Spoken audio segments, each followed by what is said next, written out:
6 with a perfectly normal, balanced portfolio. Over the next 30 years, you earn a compound return of roughly 9.5% a year.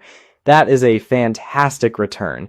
You nearly run out of money anyway, your good years showed up last. Your first 15 years after inflation were essentially flat while prices climbed about 6% annually. So every withdrawal in that stretch meant selling shares at depressed prices to buy groceries. Those shares do not come back. They are not there in 1982 when the market finally rips because you liquidated them in 1974 to pay a heating bill. Your portfolio recovered on paper. You did not. That is sequence of returns risk, and it is the most underrated force in retirement math. Same average return, same starting balance, different order, completely different life, which brings up the uncomfortable part about right now. The Shiller-Cape ratio, which measures stock prices against a decade of smoothed earnings, has been sitting around 41. The long-run median is roughly 17. The only time it has ever been meaningfully higher was the peak of the dot-com bubble in 1999. I am not predicting a crash, and neither is that indicator. High valuations have a terrible record of predicting crashes. What they predict reasonably well is weak real returns over the following decade. And a weak decade is precisely the decade that decides everything for you if you just stopped working. Because if your first 10 years are the flat ones, you do not get to go back to your old job at your old salary. That door does not slam, it closes very quietly over about 4 years and nobody sends you a notice. Denise and Patrick have a friend named Sonia.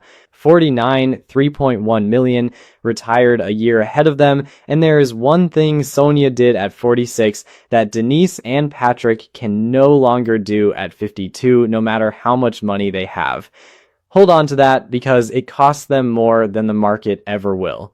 First, though, the thing almost nobody retiring early has actually priced. Medicare starts at 65. Denise and Patrick are 52. That is 13 years of buying your own health insurance on the open market with no employer and no group plan behind you. And in 2026, the rules for that market changed in a way that landed almost entirely on people in exactly this position. The enhanced premium tax credits that had been in place since 2021 expired at the end of 2025. Congress did not extend them. The old subsidy cliff came back. Here is why a cliff is so much worse than a tax bracket. A bracket is a toll booth. It takes a bigger slice of your next dollar and waves you through. A cliff is a trapdoor. It takes everything at once the moment you cross a line, and it does not care that you are $1 in. Above 400% of the federal poverty level, your premium subsidy does not shrink. It goes to zero. The Kaiser Family Foundation ran this on a 60-year-old. At $62,000 of income, that person pays about $515 a month for a benchmark plan, because a subsidy absorbs the rest. At $64,000 of income, same person, same plan, same body, they pay about $1,244 a month. $2,000 of extra income, roughly $8,750 of extra cost. For a couple, the line sits somewhere around $84,600. And that is the number in Denise's kitchen, because her spreadsheet said 96. They were $11,000 over a cliff they had never heard of on the first day of their retirement. So let's actually walk your money down the stairs the way nobody does before they quit. Start with the $84,000 the Horizon math allows. Subtract $25,000 for a health plan you no longer get a subsidy on, and you are at 59. Subtract property tax and homeowner's insurance on a house you already paid off, call it $11,000, and you are at 48.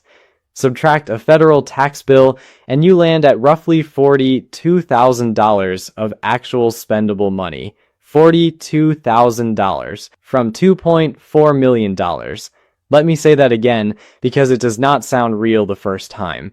$2.4 million in the market produces about $42,000 you can actually hand to a cashier.